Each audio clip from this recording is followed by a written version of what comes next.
Okay, so Hey. hello. Look, we're in the same room. Yeah, yeah. Probably for one of the first and only times this will actually be the case. Yeah, it would be very rare unless Yeah. I decide to return. You might do one day. You might learn the error of your ways. Come back to bonnie England with Good its old Blighty. grey skies, bland food, Bland food. racism. I'm going back to the. I can defend the bland food. You can't defend the racism. No, absolutely not. Yeah. So we're here. We're here. We're queer. We're ready to go, baby. Cut that out in the edit. Yeah. I will be. We're here together because Will has just got married. He just yesterday. Congratulations. Got a ring. Yeah. Give him a nice big round of applause. Yes.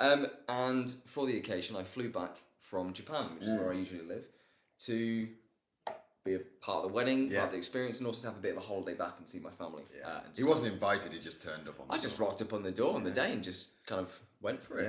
Yeah. It's good. You let me in. Yeah, it was a great day, but this whole thing, we thought we'd just get together while we're actually in person and do a bit of filming and see make content. Make content machine never stops. It never stops. Yeah, my wife is not happy. It's a great start to the wedding. So right, she's watching Love Island. We've got like an hour until Love Island, and she's like to get these knocks out. Yeah. So. She's comatose in the other room, just fixated on Love Island. Yeah. So what we thought we'd do in theme with Sam coming back from Japan is talk about Japan. Yeah.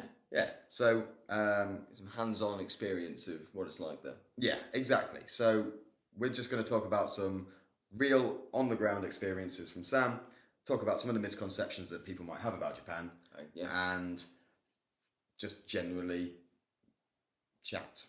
Yeah. So apologies if the audio sounds a bit weird this episode, or if the lighting is a bit off. Yeah. We're doing this again for the first time in person, so things have kind of been thrown together, and we're seeing what happens. So if anything's a little bit off, it will just be for these series of episodes, and then we'll be back to regularly scheduled content. Do we have regularly scheduled? Absolutely not. No. Okay. Well, let's crack on. Let's get into it then. So.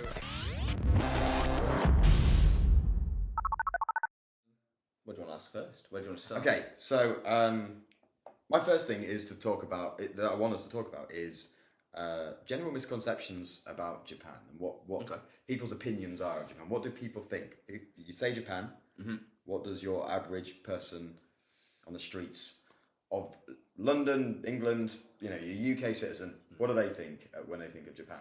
What do you think that they think? What do I think they think? I think from when I've talked to other people, I think the biggest thing that always comes up is how weird and wacky Japan is. That have you seen they've got a cafe that has robot dinosaurs in it? Or, right. Look, there's people in strange costumes and they've got masks on and they do strange dances and ceremonies. And the food, look, you can eat a live octopus.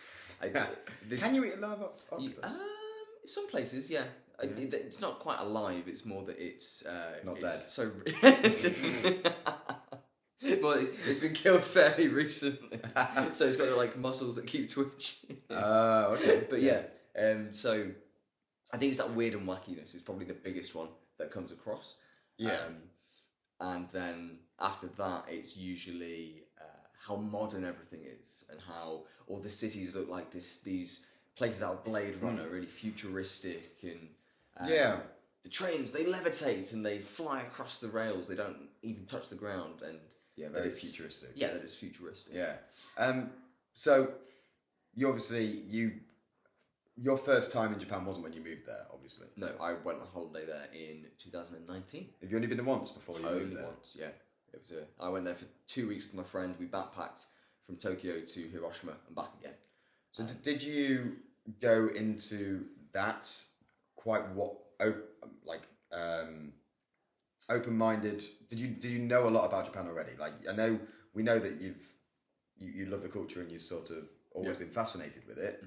So does that mean that you'd already done loads of research? Have you sort of watched documentaries or like how do you get, because these misconceptions or stereotypes that people have about Japan don't come from nothing. They are because of the media, because of the films or TV or shows, whatever experience they have, and you will have had those same experiences growing up. Yeah. So, did you have those same stereotypes stereotypes, so say misconceptions when you went? I definitely had them as I grew up. Yeah.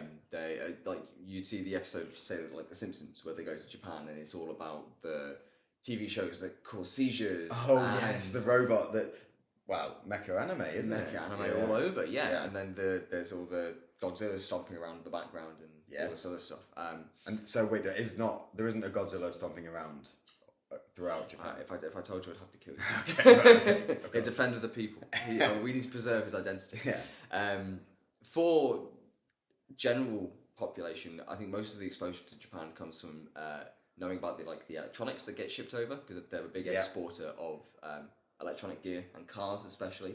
I know the Japanese cars. Motorbikes, is that Japan? Or Mitsubishi, Hyundai, is it? Kawasaki, is that? Yeah, and things like that.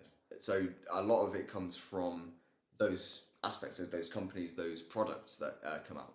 But also, it is the stuff like The Simpsons, and it is stuff like documentaries. Now, all the documentaries on Japan focus on two things. It's either the wacky side, or it's focusing on the traditional side, on how respectful everything is, and all these wonderful tea ceremonies that they have, and the really enriching culture of art and decadent or stuff. It's Tom Cruise in The Last Samurai. Oh, it's Tom Cruise in The Last Samurai playing a Welshman, actually. So the samurai was actually from Wales. So.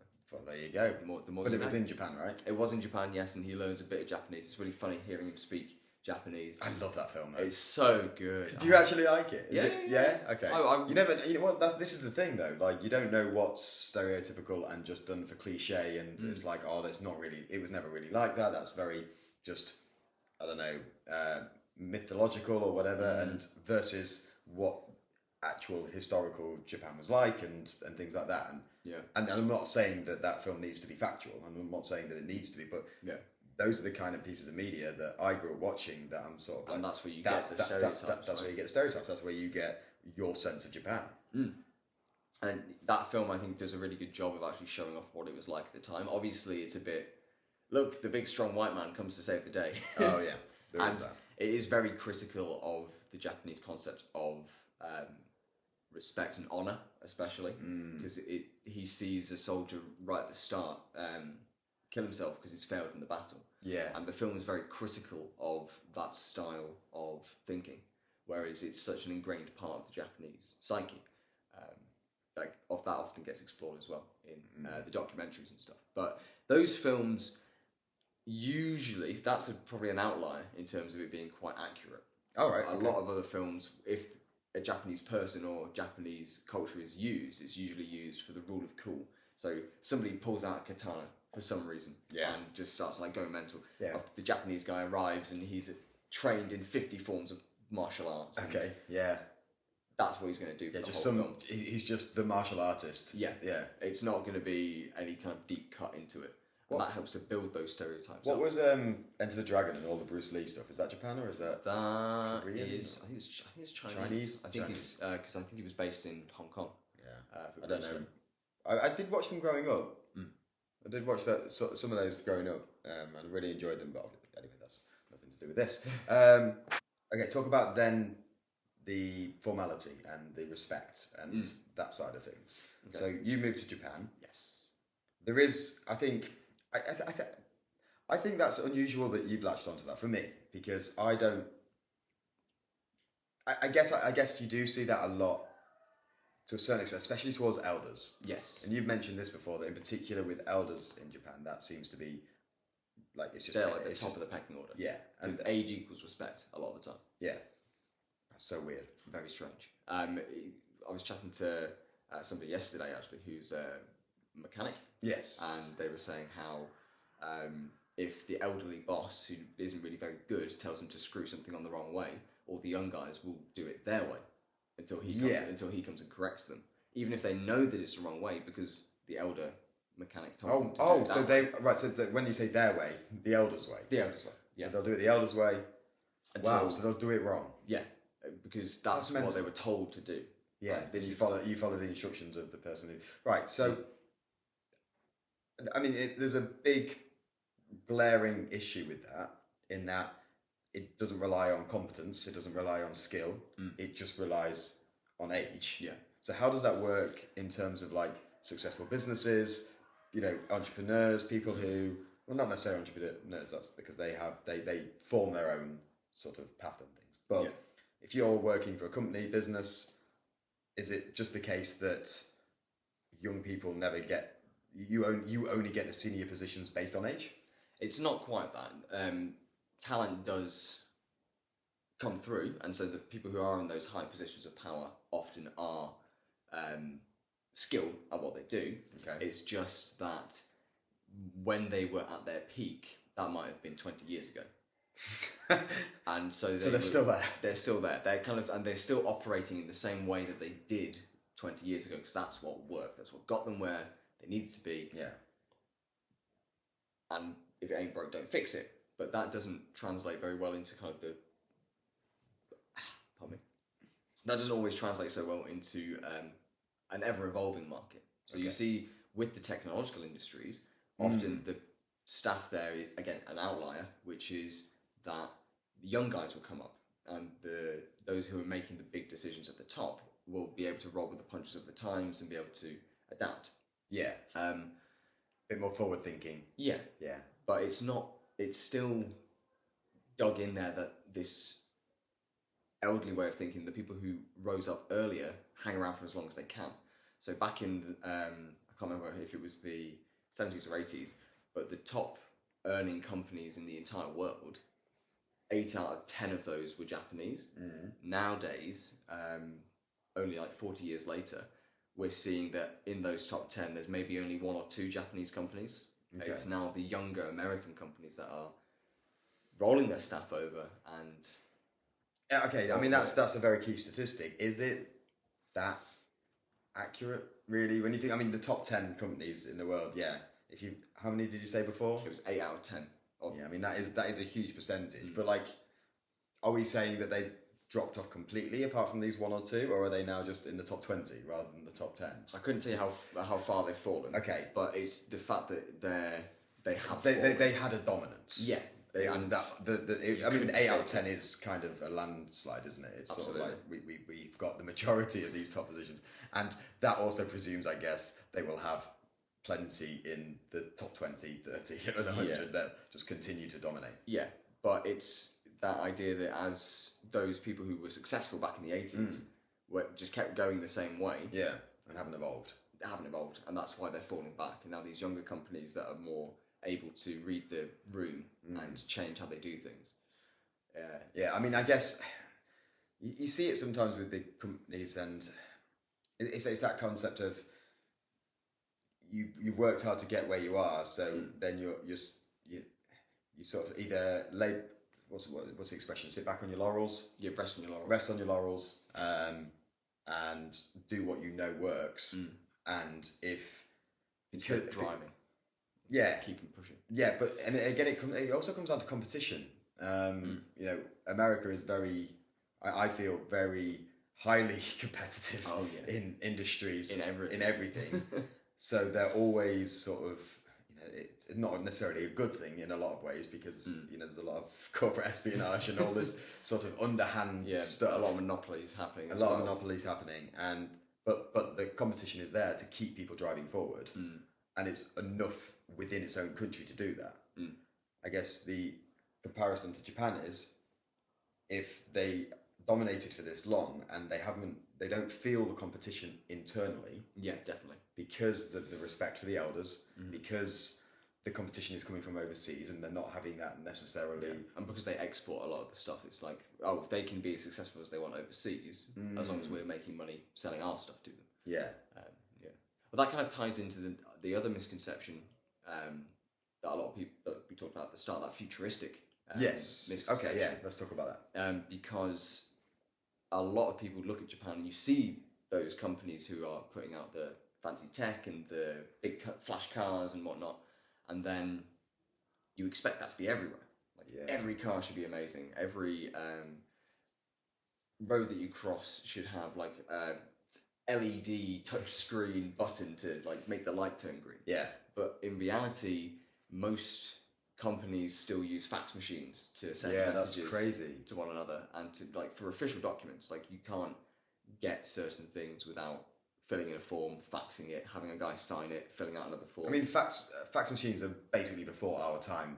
Yeah, altogether. I've never seen a fax machine working before. I've never seen one actually functioning. Yeah, no, I haven't. I remember my parents' printer had a fax machine built in, and it was like, this is the fax number, and I'm like, I don't need that. I don't know what it's for. Why would I want to? I guess we were also at the age where we weren't using anything like that. Do you know what I mean? Like if we'd have. Well, that point we had email and. Yeah, you could attach receipts. Yeah, and I guess, yeah. So that's wild because. Okay, talk more about that then. So.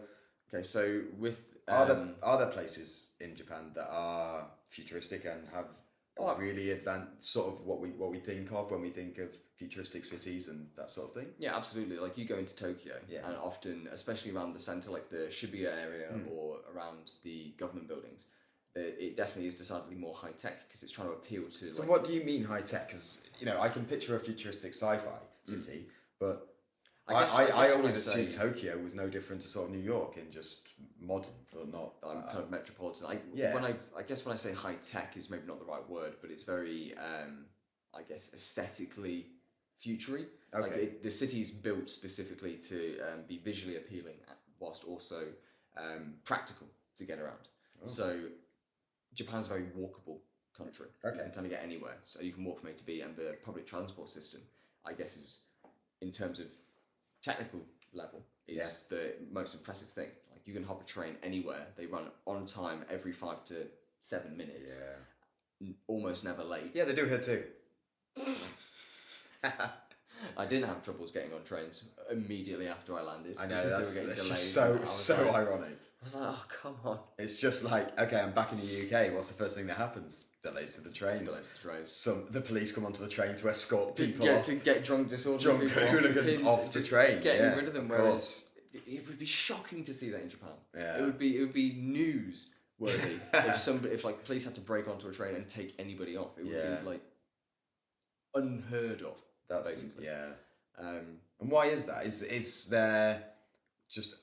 I mean, you've spoken about this before, so maybe this is a way of flipping it to. Obviously, it's very negative side to look at the UK in that regard. But the flip side is there such a need to conform in Japan? Yeah, and that was something that I maybe when I went in there thought no. Like again, when asked people on the street. You think of Japan, you see maybe like the Lolita fashion styles, and you see the wild outlandish outfits and the crazy hair and the colours. And you think, wow, that's a lot of individual personality coming through. Yeah, that's a very good point. Even within, like, I'm a big fan of anime, so even within that, you see these like starkly designed characters that all stand out and have very decisive traits to them. So you think, oh, individuality is being expressed everywhere, all over the place. No, and that was a big. Kind of a shocking thing for me to experience actually out there is how much everybody is just part of that mob mentality almost, where it's like there's an expression there which is if the nail that stands above gets hammered back down, and that's very true. Like you're on a bus, everybody's falling in line, everyone's feels like they're trying to cause as little discomfort to everybody else around them as possible, because if you inconvenience somebody in the slightest way, which It's kind of weird when British people always get stereotyped as being polite and queuing and sort of doing things orderly and, not talking to people in public. And then you go, well, I guess you go up north or you go to like Canada, and there are other countries that are more outgoing and friendly. I guess there are some traits of the British population that are quite sort of, especially Southerners, potentially London. Sort of, you follow you queue up, you're polite. You order your drink and you move on. There is a bit of that. What was quite strange, like again, having just landed back here, every train ride that I was on, somebody would speak to me in some form, and it was usually polite and friendly and helpful. Yeah. So I asked one guy, "Oh, is this the train to where I need to go?" And he said, "Yeah." I think it does 3 stops, like whatever. And then my wallet was out of my pocket, and he said, "Oh, just mate, what's your wallet there?" Yeah. And then I was like, "Oh, thanks," but I put it in my pocket. Like in Japan, it would be not like if you tried to ask somebody where the bus went through, they'd be very, very uncomfortable with you talking to them. Maybe that's just because I'm a foreigner as well. So there's that kind of. You just look a bit edgy. I look a bit dodgy. don't know, at all times. But then, also, this guy that I spoke to on the train, he was quite happy to have a bit of a chat. Yeah. And he seemed quite, very relaxed about it. But when I've gone to people in the street and said, "Oh, could you tell me where the bus is, or help me with this?" If it's not somebody whose job it is to help you, then is that here in Japan? In Japan, then they're not going to want to talk to you. They're not going to want to stand out. They don't want to cause a scene, unless they're very old, in which case they don't care. So they will speak their mind. Yeah. So I guess that's a bit of maybe a swap around. So a misunderstanding about the UK. Do you think then that this whole conformity and need to conform, and you mentioned the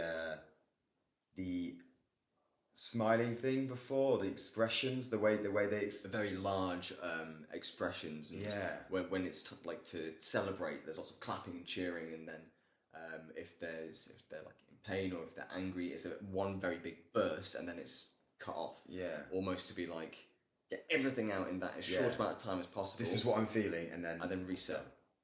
So it's not getting in the way.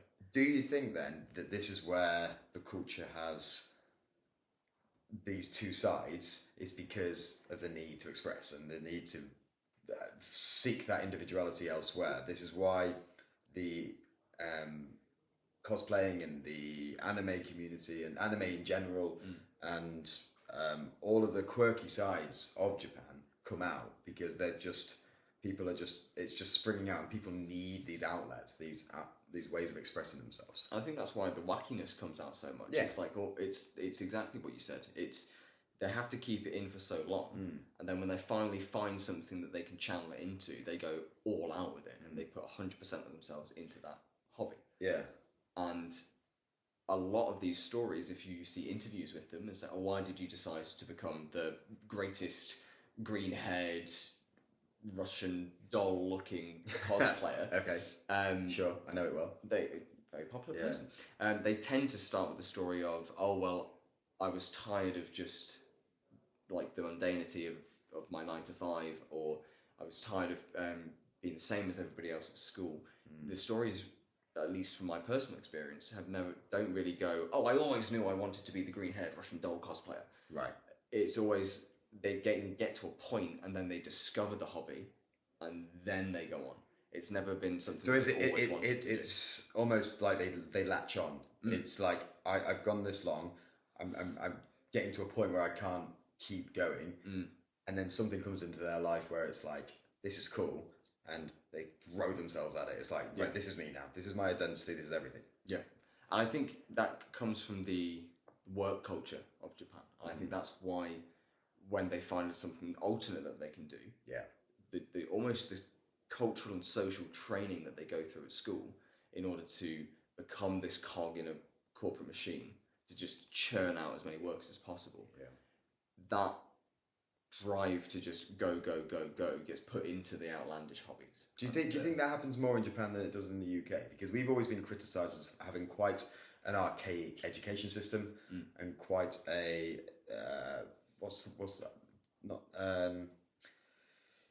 well, I'm going to say archaic, but basically training students to conform, to go through the education system, and then go into manufacturing and production. Like, the education system was sort of, the modern education system was the Victorian era and brought in through the need for workers and things. So it was, we teach these kids the basics of what they need to do, and then they go off and do it, and they sort of, I don't know how much I buy into it. It's a question. It's a sort of, I'm just throwing it out there, but there is that idea that individuality, creativity, entrepreneurship are sort of stomped out a little bit, and it's about just learning what you can and going off and doing something, and making the country better, helping the country progress, make the country more money, developing society, but not it doesn't matter about you, little team. Yeah, exactly. Yeah. If you think that's archaic, then the Japanese education system is much, much worse. Okay. There are rules about what. But there is that sort of stereotype with the UK. There is definitely a stereotype with that for the UK, and there was, for the longest time, it was always, oh, you finish school, you go to uni, you get a better job. Yeah. Whereas, but I think from the education system in general, there were more opportunities to express, like having art classes and having drama classes, and that being a big part of the curriculum up until and extracurricular clubs and stuff. Yeah. You know, like you'd have your different subjects, but you'd also your parents would take you to dance at the weekend or football or whatever. And the country different outlets is usually very big on pushing that kind of stuff. Whether it's a sports team or anything else, there's always options for you as a kid to be able to go and play and to be more creative. True, and it's usually a cheap option as well. So I'm going to jump in here because you also mentioned like when you go home to work from work, you go home and you don't necessarily like go to pubs. You don't go out for drinks. You sort of work is work, and then you just go home. Am I remembering that right? You sort of said about the social aspect is very different. Social aspects for regular Japanese workers. Yeah. So typically it's you work until you're burnt out. Yeah. You don't leave until the boss leaves. Yeah. Even if he's staying overtime. Okay. Then you hop on the train, sleep a bit on the train, you get home, and then that's it. Yeah. Socialising with your workers is usually a scheduled event that happens maybe once a week, maybe every Friday. Yeah. But you go out and you get absolutely blasted at an izakaya. Yeah. All together. Okay. And then you talk about, and all you do there is you talk about work. Yeah. And then you go home, and then you come back. So there is still a social aspect to it. There is a social aspect. But I guess it's still encouraging integration with the company and and you're with your boss the whole time. And basically the workers have to do they're buying the drinks for the boss, they're pouring drinks for the boss. If he says to keep drinking, they have to keep drinking. There's a pressure there to just to conform and to do what you're told, as opposed to if we went out to the pub, we just have a couple of drinks and we chat and take our mind off it. And if I felt like I needed to go home, you could go home. There's no pressure to stay there. But this is actually like for office jobs in Japan, there is a pressure there from your boss. It's like if you don't attend, then you're not a team player, and that's going to make your life more difficult at work because you're going to get more difficult tasks and you're not going to get as much support. And if you don't keep drinking and make a fool of yourself, then again you're not playing as part of the team. And there are lots of young guys who end up joining these companies and getting absolutely annihilated and passing out on the trains home or passing out in the street and just getting very messy. I mean, not to be too blunt and one-minded, single-minded about it, but I mean, it sounds very much just like a very bullish way of working. It's just dominance, just an extortion, and just sort of quite emotional blackmail. As well. Like workplace bullying is very real and a big issue in Japan,